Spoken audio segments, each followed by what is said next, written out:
國成老師咧編排咁好睇嘅舞，多謝佢哋，多謝晒。亦都好多謝各位嘅掌聲啊！大家好嘛？好耐冇見啦！我都好耐冇喺舞台上面唱歌啦。頭先嗰兩隻歌咧，其實我以前有一段時間咧，就係一出親綜藝節目啊，或者係演唱會咧，我就一定會唱㗎。因為當時咧，我就係得呢兩隻歌嘅啫。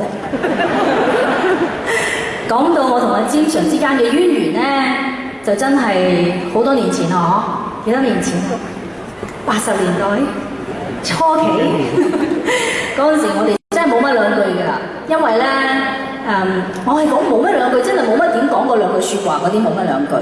因為當時我就啱啱訓練班畢業啦，咁就係啱啱出道，咁詹 Sir 咧就係電視台個高層，咁我就好似個小學仔對住個訓導主任咁，其實咧就真係唔係好敢同你講嘢噶嘛。咁不過喺我嘅演藝生涯裏邊咧，我同詹 Sir 個關係又好密切嘅喎。我嘅第一首、第二首、第3首歌都係詹 Sir 寫嘅，所以我哋都有一個好特別嘅緣分咯，嗬。老實講啦，以前我唱你嘅歌咧，嗰啲歌詞咧，我真係覺得寫得好瀟灑，個意境好點講咧，好合拍，好型仔。但係講真，我真係唔係好理解裏邊講緊嗰啲含義嘅，即係年紀細啦，係要到食多幾年飯之後，人生嘅閲歷多咗，或者經過下風浪之後咧，咁你開始咧就真係識得欣賞詹 Sir 嘅詞，真係寫得好到位嘅。